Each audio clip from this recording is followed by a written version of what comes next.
Hey friends, Graham here from therecordingrevolution.com, and today I want to take you inside one of my most recent mix failures. One of my epic mix fails, the day I killed an otherwise good mix. And there's lessons in here to be learned, so please learn from my total failures. I definitely don't want you to get the impression that I'm just always teaching, and I've got all the answers. That's never been how this website existed or how it started or its ethos at all. It's always been, I am a guy trying to make good-sounding music for my clients and for my own self and my own band, and I'm teaching you along the way as I discover new things and as I improve. And so sometimes I don't improve, and sometimes I go backwards. And if you go backwards, it's okay. Recently, I went way backwards, and I was working on my song for the One Song, 1 Month Challenge. If you don't know what that is, go look it up on the blog and YouTube. There's a lot of fun videos there for you. In the process of that month, I was so busy trying to create all the additional video content. It was way more intensive that I didn't have as much time to actually do my mix the way I wanted to. And so I ended up rushing towards the end. And when I rush, I do dumb stuff. And what I did to an otherwise good sounding mix at the start was start to pile on stuff at the end, add more plugins at the end to just enhance it a little bit here, a little bit there, and I just got carried away and I ended up squeezing all the life and juice out of my mix. What I did last week was, because I was so angry with myself and I finally had a pocket of time, is I remixed the song. And this time I mixed it only with stock plugins. None of my favorite third-party plugins, just the included plugins inside of Pro Tools, not even additional free plugins, just the stuff that comes with a fresh install of Pro Tools. And I got a much more musical, much more dynamic, much more fat-sounding mix, in my opinion. What I want to do for you today, though, is show you and play you these two back-to-back and let you hear my mistakes in the first mix and hear what even a stock-only mix can sound like if you don't screw it up. The lessons here will not be that stock plugins are better and that third-party plugins are evil. I've written about this on the blog recently. I've always used a handful of third-party plugins. Some of my best friends make plugins, and they make amazing plugins. The problem was not the plugins. The problem was me. I got heavy-handed, and I just squeezed all the life out. So, without further ado, here is my original mix that I originally posted that I've since taken down because I'm working on a better version of it. And the blue track is my fresh remix with only stock plugins. Let's play a smidge of them each, take note of what's going on, and then I'll go back and forth so you can hear them in context.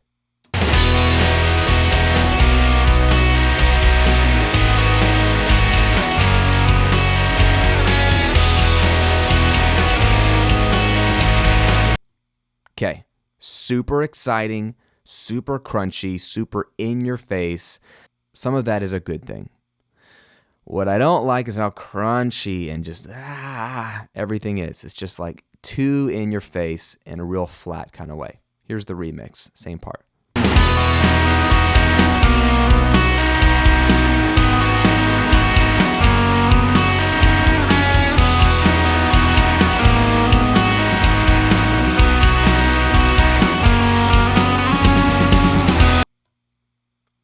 Way more kick and snare, right? You notice the weight of the kick is there. The snare is fat. It's not as crunchy. It's not as bright.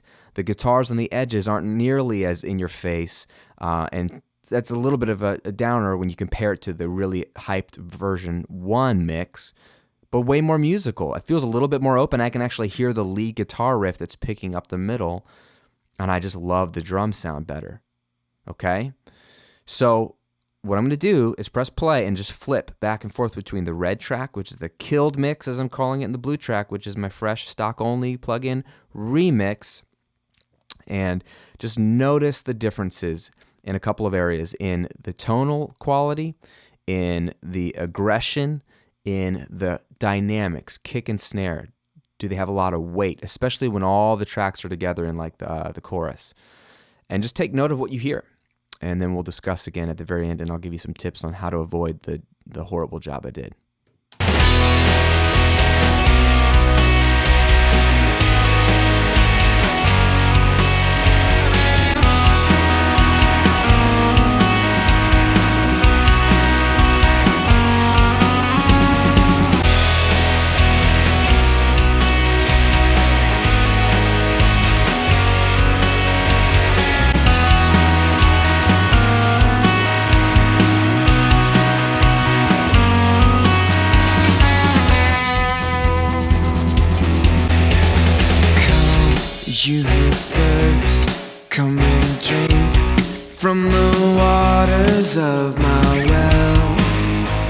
You who have no money, come buy wine, milk and bread, food that satisfies your soul without any payment.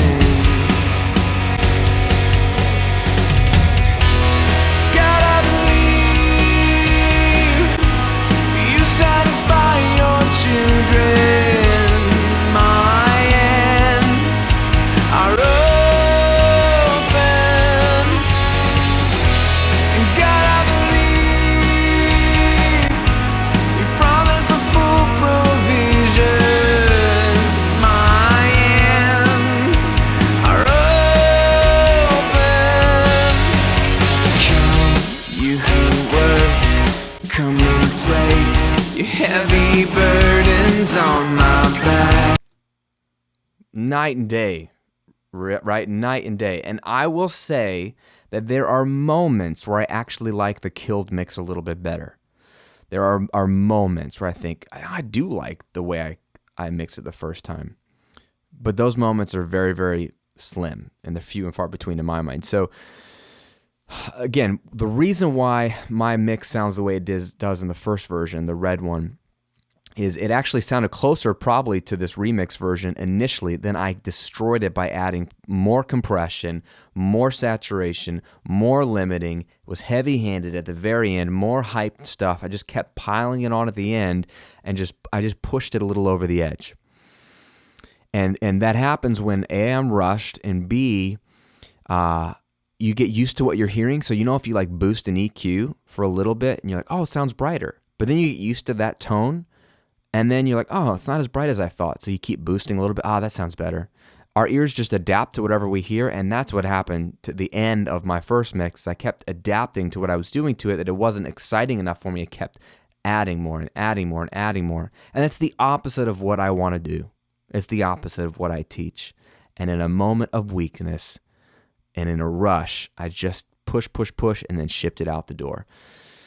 Instead, this time around with the stock plugins, I couldn't use all the plugins I typically use.